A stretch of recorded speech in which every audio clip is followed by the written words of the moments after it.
गोता।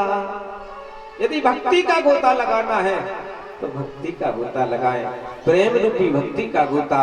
ज्ञान रूपी मार्ग पर चलना है तो ज्ञान रूपी मार्ग का भी गोता लगाएं।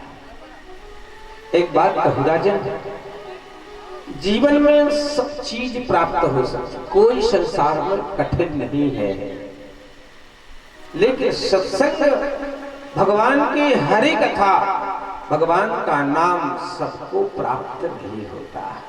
जिस पर भगवान की कृपा हो, अनंत कृपा जिसके ऊपर हो, उसके लिए होती है। संत समागम हरि कथा, तुलसी दुर्लभ होय। सुत दारा और लक्ष्मी,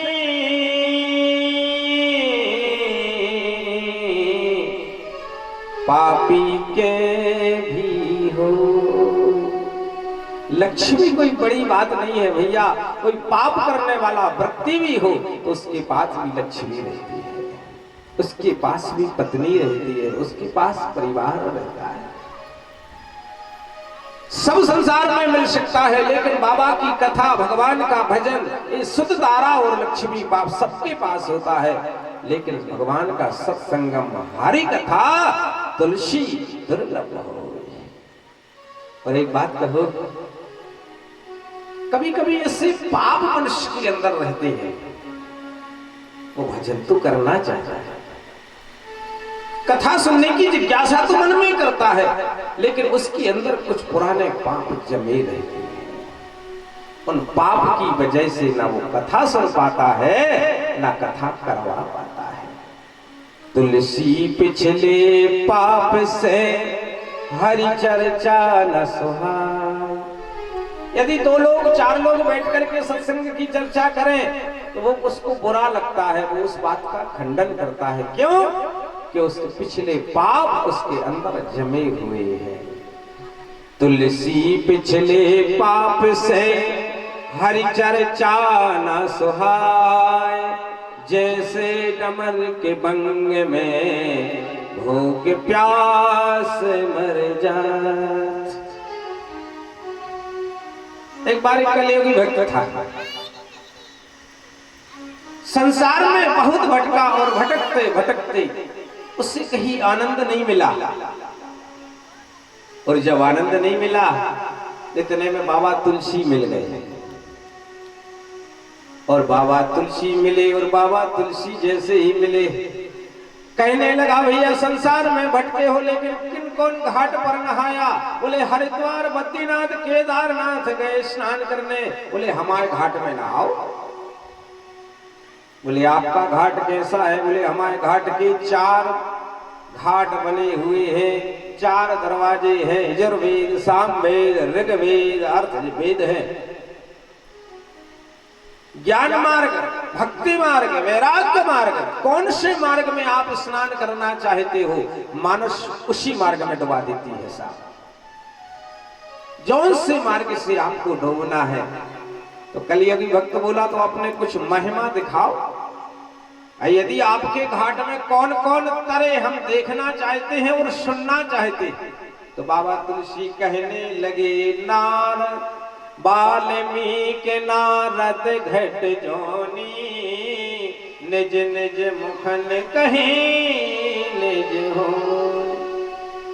वाल्मीकि जैसे महापुरुष ने गोता लगाया, नारद जैसे महामुनि ने गोता लगाया, प्रहलाद जैसे महापुरुष ने गोता लगाया, ध्रुव जैसे महापुरुष ने गोता लगाया।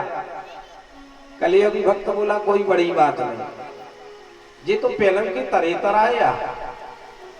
ये तो पहले से ही तरे, क्योंकि इनका पहले से इतना भजन का बैंक बैलेंस है। ये नामी भजन करें तो भी इनका उद्धार हो जाएगा। और सुनाओ कुछ। बोले भैया, जिसने हमारी राम कथा को सुन लिया है, कृष्ण कथा को सुन लिया है, जल में रहने वाले पक्षी भी तर जाते हैं। आकाश में रहने वाले पक्षी भी यदि राम कथा को सुन ले तो उसका भी उद्धार हो जाता है। जल चर थल चर, तो शमी ने दूसरी पंक्ति में कहा, जल चर थल चर नभ चर नाना, जे जड़ चेतन जीवे जहाना। अरे भैया, यदि राम का चरण, राम की रज, राम का नाम यदि पत्थर पर भी पड़ जाता है तो पत्थर भी कभी कभी नारी बन के प्रकट हो जाता है। पढ़िए रामायण। गौतम नारी श्राप बसे उपल दे धरि धीर, ओ चरण कमल रज चाहती, कृपा करो रघुवीर। जड़ को भी चेतन बना देती है राम कथा मानस, और चेतन को जड़ और जड़ को चेतन बना देती है। अभी सुनेंगे आगे कथा, गोपियों की लकड़ियों से भी पानी टपकना प्रारंभ हो जाता था साहब। ये भगवान की कथा है। तो कहने का तात्पर्य है कि संसार में सब चीज प्राप्त हो सकती है, लेकिन भगवान की कथा सबको प्राप्त नहीं होती। जिसके ऊपर भगवान की अनंत कृपा हो, अनंत भाव हो, उसी जीव को भगवान की कृपा प्राप्त होती है। शिवदेव कहते हैं राजा परीक्षित की परीक्षा लेने के लिए भगवान शिवदेव बोल पड़े, ऐसा करो ना, तुम उस समय विश्राम कर लो। तुमको 4 दिन हो गए ना कथा सुनते, अन्न जल ग्रहण नहीं किया है, पंचक्षणी विश्राम कर लीजिएगा। हाथ जोड़ करके राजा परीक्षित बोल पड़े श्री सुखदेव भगवान से, भगवान हम इस कृष्ण कथा को लालाए थे। कौन कृष्ण? बोले जिसने मेरी करवस्त्र में जाकर के जिस कृष्ण ने रक्षा करी। अरे जिस कृष्ण की कृपा से हमारे बाबा गांडीवधारी अर्जुन बने, मैं उस बाबा की कथा को सुनना चाहता हूं, मैं इस द्वारकेश की कथा को सुनना चाहता हूं। मुझे विश्राम की आवश्यकता नहीं। भगवान समझ गए, श्री गुरुदेव भगवान, इसका मन भगवान की कथा में लगा हुआ है,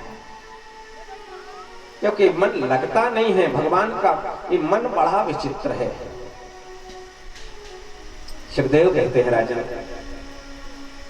पंचम दिन में प्रवेश किया, कन्या की कथा आती है। कन्या का जन्म हुआ, वो देवलोक को प्राप्त हो गई। आकाशवाणी कह गई, तू मुझे क्या मारेगा, तू मुझे क्या मारेगा, तेरा मारने वाला तो इस ब्रज में जन्म प्रकट हो चुका है।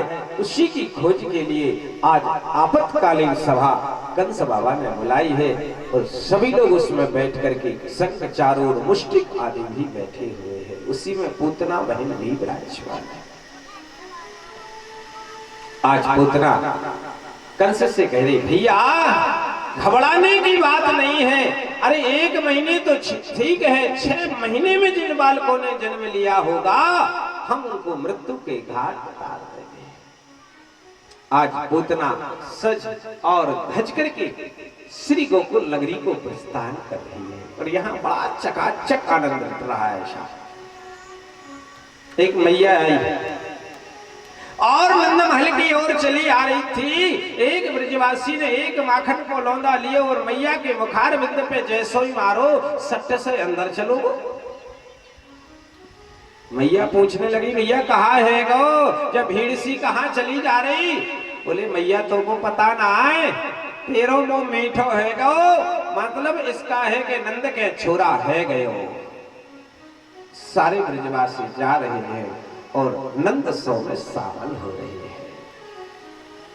सब अपना अपना गुण अवगुण प्रभु के चरणों में समर्पित कर रहे हैं। स्वामी जी ने लिखा है, जन अब गुण प्रभु मानी न काहू, कि जन अब गुण प्रभु, जन अब गुण प्रभु माने न काहू, दीन बंधु मृदु स्वभाव।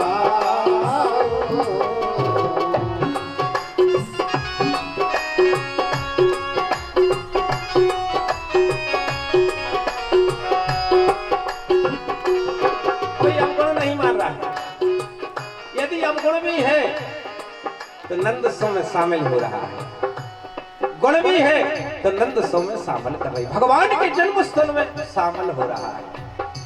और किसी को कोई कम नहीं समझ रहा है साहब।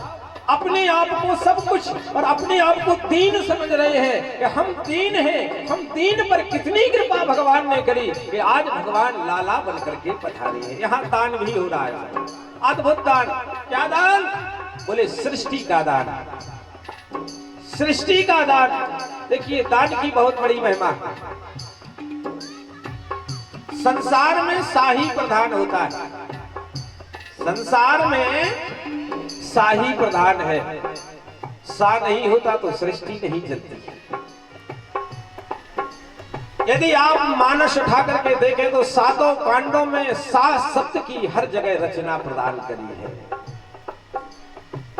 सा से मतलब होता है संसार की सृष्टि है। यदि अपने ऊपर सा शब्द लिया जाए तो बिना सा से जीवन में आनंद नहीं आता। चलिए सा शब्द पर बोले। ससुराल में सा,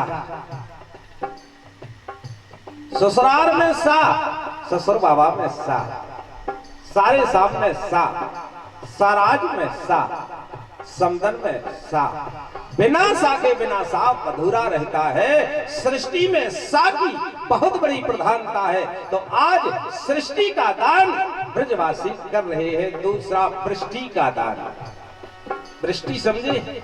वृष्टि माने जो ला रहे हैं वो ला करके एक दूसरे को दान की वृष्टि में प्रदान कर रहे हैं। कुदृष्टि, यदि ये आंखों से देख भी रहे हैं, गलत भी देख रहे हैं, तो आंखों में दूसरे के प्रेम को देख करके अपने आप प्रेम झलक जाता है।